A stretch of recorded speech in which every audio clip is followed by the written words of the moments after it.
পুনৰ ঔষধৰ দাম বৃদ্ধি হ'ব। এই ঔষধৰ দাম বৃদ্ধিৰ প্ৰভাৱ সাধাৰণ ৰাইজৰ মাজত কেনেদৰে পৰিব তাক জানিবলৈ এই মুহূৰ্তত মই উপস্থিত আছোঁ নাৰায়ণপুৰ নগৰৰ মাজমজিয়াত। নাৰায়ণপুৰ নগৰৰ পলিক্লিনিকত মই উপস্থিত আছোঁ।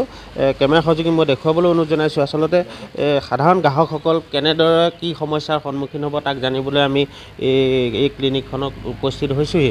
আমাৰ লগত ক্লিনিকখনৰ কৰ্মচাৰী আছে, আমি তেওঁৰ পৰা জানিবলৈ চেষ্টা কৰিম। কাইলৈৰ পৰা যিহেতু ঔষধৰ দাম বৃদ্ধি হ'ব, প্ৰায় 800 বিধ ঔষধৰ দাম বৃদ্ধি হ'ব। ইতিমধ্যে সেই সিদ্ধান্ত ইতিমধ্যে কাৰ্যকৰীকৰণৰ দিশে গৈ আছে।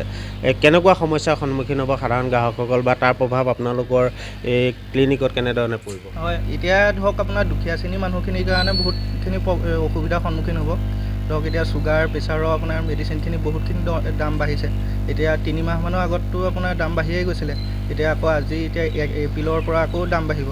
দাম বঢ়াৰ লগে লগে আপোনাৰ দুখীয়া শ্ৰেণীৰ মানুহৰ বহুত প্ৰভাৱ পৰিব। আপোনাৰ ধৰক ৰেগুলাৰ খাই থাকিবলগীয়া মেডিচিন, প্ৰেছাৰ, চুগাৰ বা সেইখিনি মেডিচিনে যদি বাঢ়ি যায়, আপোনাৰ 100 টকাত কিনি থাকিবলগীয়া মানুহজনে যদি টেবলেটটো আপোনাৰ 130 টকাত বা 40 টকাত কিনিব লগা হয়, তেতিয়া দুখীয়া শ্ৰেণীৰ মানুহজনৰ বহুতেই অসুবিধাৰ সন্মুখীন হ'ব। 3 মাহৰ ভিতৰত দুবাৰকৈ দাম বৃদ্ধি। বিগত সময়ত 12% বৃদ্ধি পাইছিলে, পুনৰ আকৌ বৃদ্ধি পাব। পুনৰ বৃদ্ধি হ'বৰ কাৰণে আপোনাৰ বহুতখিনি অসুবিধাৰ সন্মুখীন হ'ব আপোনাৰ মানুহখিনি।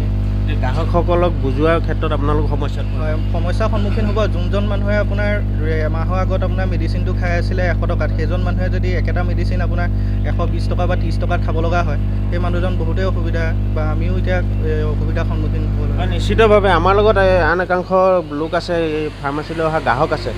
কি ক'ব দাদা, কাইলৈৰ পৰা ঔষধৰ দাম বৃদ্ধি হ'ব, প্ৰায় 800 বিধ ঔষধৰ দাম বৃদ্ধি হ'ব। 3 মাহৰ ভিতৰত দুবাৰকৈ দাম বৃদ্ধি, কি ক'ব? কি ক'ম আৰু, আজিকালি মানে এনেকুৱা হৈছে ন, অত্যাৱশ্যকীয় সামগ্ৰীৰ দাম দিনক দিনে বাঢ়ি গৈ আছে।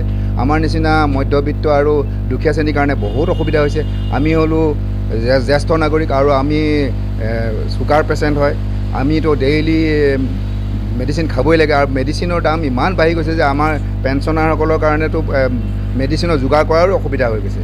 গতিকে চৰকাৰক আমি অনুৰোধ কৰোঁ, কমচে কম অত্যাৱশ্যকীয় সামগ্ৰীৰ বস্তুখিনিৰ মূল্য হ্ৰাস কৰিবৰ কাৰণে চেষ্টা কৰক। সেয়া আমাৰ চৰকাৰৰ ওচৰত আবেদন। হয়, তেখেতসকলে আচলতে চৰকাৰৰ প্ৰতি আহ্বান জনাইছে যে তেওঁলোকৰ হ'ব লগা যিটো সমস্যা, সেই সমস্যাটো দূৰীকৰণৰ ক্ষেত্ৰত চৰকাৰে পদক্ষেপ গ্ৰহণ কৰিব লাগে। আন এগৰাকী গ্ৰাহক আছে, আমি জানিবলৈ চেষ্টা কৰিম। কি ক'ব, দৰৱৰ দাম বৃদ্ধি হ'বলৈ গৈ আছে।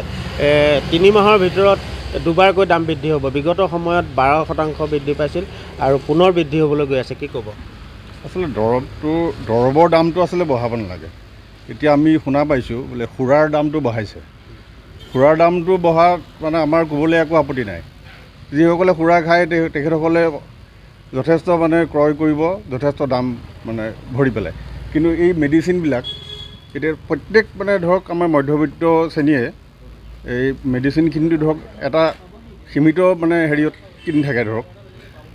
কিন্তু যদি বাঢ়ি গৈ থাকে তেতিয়াহ'লে ধৰক সেই হেৰিয়ৰ পৰা ধৰক চিকিৎসাৰ পৰা অলপ বঞ্চিত হ'ব আৰু তেখেতসকলে মানে সিমানখিনি মানে হেৰিও মানে পইচাখিনি মানে ধৰক খৰচ কৰিবলৈ অলপ হেৰি হ'ব। দৰৱ যিহেতু অপৰিহাৰ্য সামগ্ৰী। হয় হয়, দৰৱখিনিতো লাগিবই, প্ৰতিদিনেই দৰৱ মানে দৰকাৰে হয়।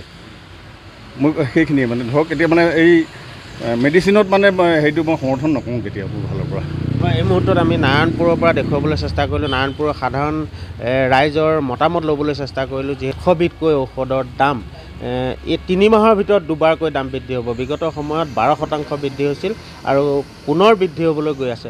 আমি নাৰায়ণপুৰৰ পৰা সাধাৰণ ৰাইজৰ মতামত ND24ৰ জৰিয়তে ল'বলৈ চেষ্টা কৰিলোঁ।